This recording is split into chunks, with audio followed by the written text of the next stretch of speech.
Welcome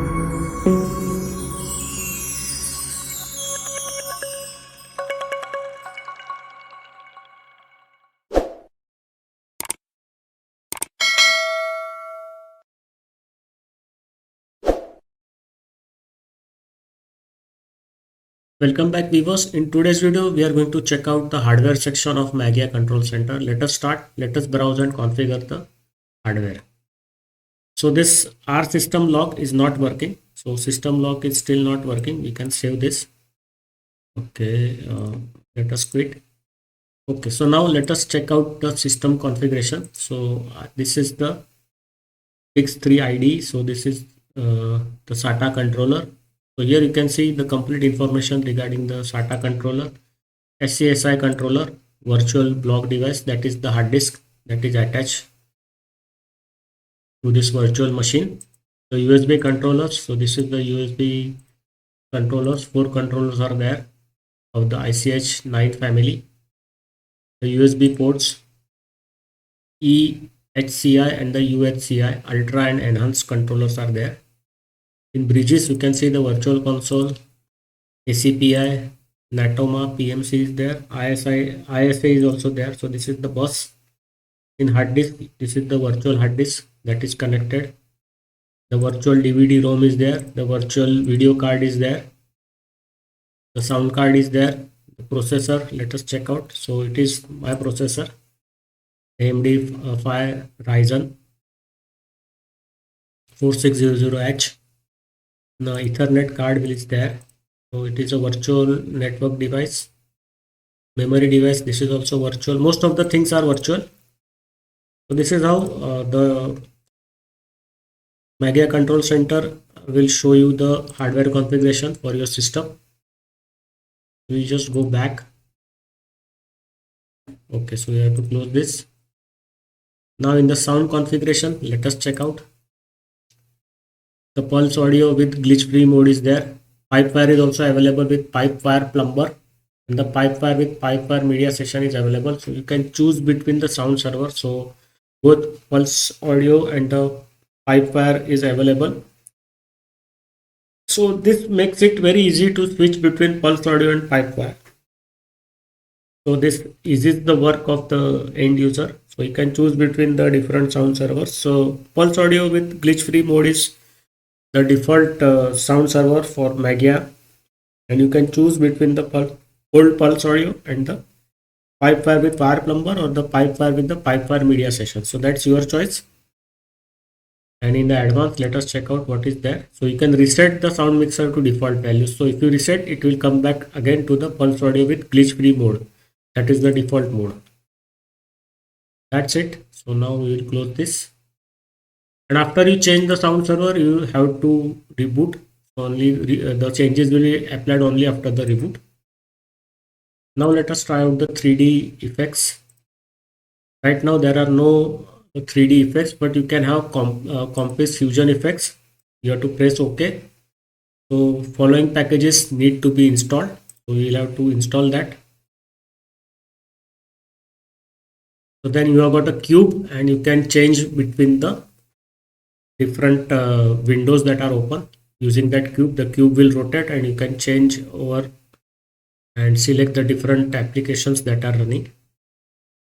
So it will take some time. Let it work and do the installation.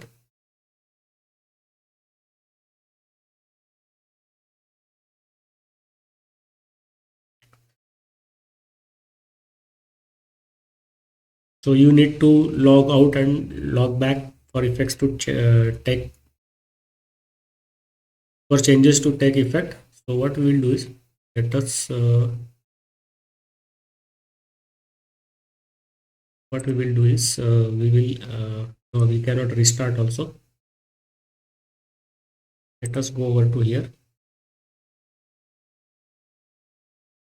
log out. Yes, we will log out, and then we will again log in, and then we can check out the Compass. I am not a regular user of Compass. I used it 1 year back on the Debian KDE desktop.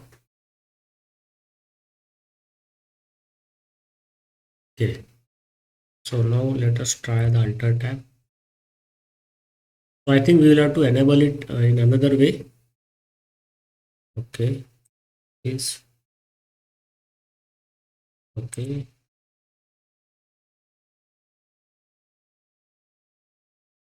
select this, yes. So now let us continue first with this hardware, and then later on we can check that how to use that Compass 3D desktop effect to set up the graphical card. So here right now it is virtual card, but you can select the graphical card. So if you've got multiple graphical cards, for example integrated graphic card and a discrete graphic card, you can choose between them from here. You can choose the monitor resolution also can be tested. There are some options. You can enable the transparency, then you can use hardware accelerator mouse pointer, automatic start the graphical interface, everything you can do from here. So it's good. And you can also have automatic or the manual scaling of resolution. So here you can choose the resolution manually, or you can have the automatic mode. And also you can choose the 16 million colors, that is 24-bit option, if it is available on for your system. If your system is compatible, then you can do that also. Now the keyboard layout. So here you can see the different keyboard layouts. So language wise keyboard layouts, then the keyboard types also is available, and the manufacturers are also available. Here you can do the configuration for the type of mouse: burst mouse, universal mouse, USB mouse, PS2 mouse, serial mouse, and there is also no mouse condition, and there is other condition also. So here you can choose between some of this manufacturer or OEM mouses. Now this is the printer configuration. So you are about to install the following packages: task printer server and the task printing HP. So you have to proceed for that, because otherwise it will not show the menu.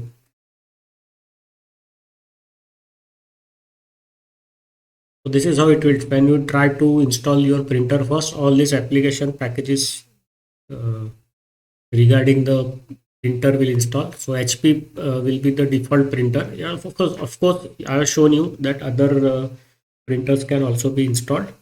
For example, Lexmark, you can install this. So there will be support for Lexmark also. But I am using HP. Since last, I think 12 years, I am using HP at home. I'm comfortable. That old 10-year old system is still working. There is no issue with the mechanism. Everything is working fine. In the inkjet is working. The scanner is working. I have got no complaints regarding HP. It is dust proof also, because in India there is dusty environment, because right across the Arabian Sea, the sand particles from the Arabian this desert blew up to the western part of India. Then there is desert in Balochistan also. So Balochistan, this also comes up, dust also comes up, and it gets blown over to India. And you can add the printers here. So now the printer configuration, we can say GUI is there, and you can use this to uh, configure your printers, add printers, remove printers. Now we close this, and now you can set up your scanner from here. So for scanner, you will require to install the same packages. So we will say yes. It will be a small package.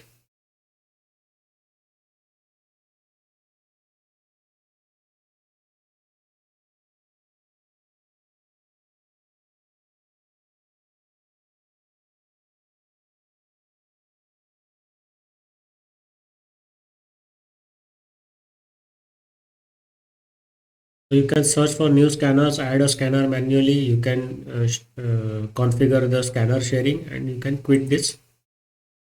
And finally, set up a UPS for this power needs. So the package nut server needs to be installed. So you can, I think, control your UPS from here, from this application that will be installed. You see that this application nut will then control the UPS.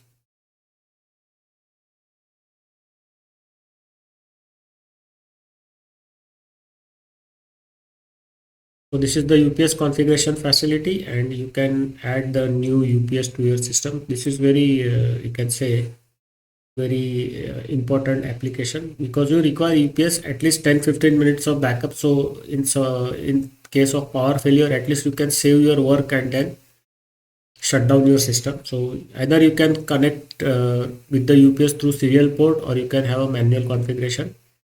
So this, at least one of the two is required for auto detection. So now no UPS is available right now. So it is showing us incomplete UPS configuration. So now we have completed the hardware section of the Mageia control center. In the next video, we will check out the network and internet section. So see you in the next video. Bye bye.